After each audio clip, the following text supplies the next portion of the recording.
कभी सोचा है कि किसी दूसरे देश में छिड़ा युद्ध आपकी जेब तक कैसे पहुंच जाता है?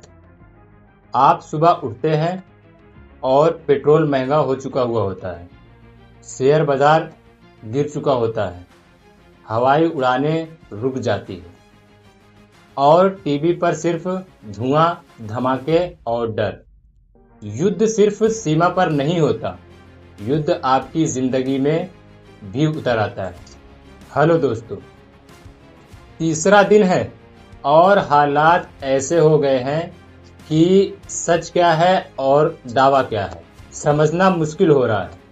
ईरान कह रहा है कि उसने नेतन्याहू के ऑफिस को निशाना बनाया। इजराइल कह रहा है ये झूठ है।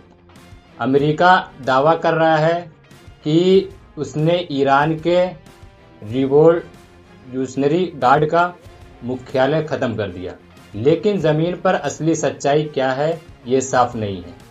हर देश अपने नुकसान को छुपा रहा है।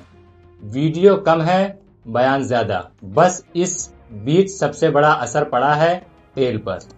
तेल की कीमत $80 प्रति बैरल पार कर चुकी है।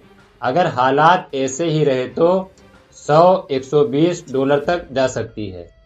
भारत 80% तेल बाहर से खरीदता है। आज शेयर बाजार में भारी गिरावट आई। सेंसेक्स 1600 तक नीचे गया। करीब 9 लाख करोड़ रुपए का नुकसान। युद्ध सिर्फ मिसाइलों से नहीं लड़ा जाता, ये आपकी जेब पर भी वार करता है। सऊदी अरब की बड़ी रिफाइनरी पर ड्रोन हमला हुआ। कतर ने गैस प्रोडक्शन रोक दिया। ओमान के पास ऑयल टैंकर पर हमला हुआ। अब सबसे बड़ा खतरा है हॉर्मुज। दुनिया का बड़ा हिस्सा तेल यहीं से गुजरता है। अगर ये रास्ता बंद हुआ तो एशिया के देशों में तेल संकट खड़ा हो सकता है। शिपिंग कंपनियां जहाज रोक रही है। बीमा महंगा हो गया। सामान की ढुलाई महंगी होगी, मतलब महंगाई बढ़ेगी। कुवैत में अमेरिका के 3 लड़ाकू विमान गिरने की खबर आई। अमेरिका ने कहा फ्रेंडली फायर, गलती से गिर गए। लेकिन सवाल उठता है, इतनी बड़ी तैयारी के बीच ऐसी गलती कैसे? खामनेई की हत्या के बाद माना जा रहा था कि ईरान कमजोर पड़ जाएगा, लेकिन अभी तक के हालात बता रहे हैं कि वो पीछे हटने के बजाय और आक्रमण हो गया है। अमेरिका और इजराइल के पास महंगे हथियार हैं, लेकिन ईरान सस्ते ड्रोन से भी नुकसान पहुंचा रहा है। एक मिसाइल रोकने वाली इंटरसेप्टर की कीमत लाखों डॉलर होती है और उसे गिराने वाला ड्रोन शायद $1000 का। ये सिर्फ ताकत का नहीं, रणनीति का भी खेल है। अब ये लड़ाई सिर्फ इजराइल और ईरान की नहीं रही।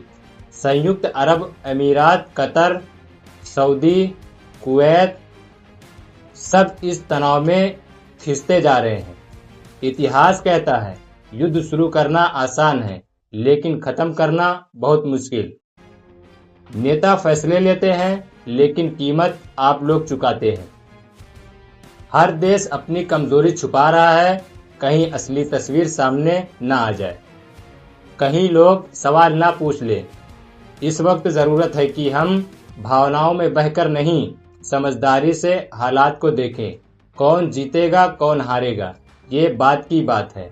लेकिन अगर युद्ध लंबा चला तो तेल महंगा होगा, बाजार गिरेगा और आम आदमी की मुश्किलें बढ़ेगी। युद्ध में सबसे पहले सच मरता है और सबसे ज्यादा नुकसान आम लोगों का होता है। हम हालात पर नजर बनाए हुए हैं। आप सोच समझकर राय बनाइए।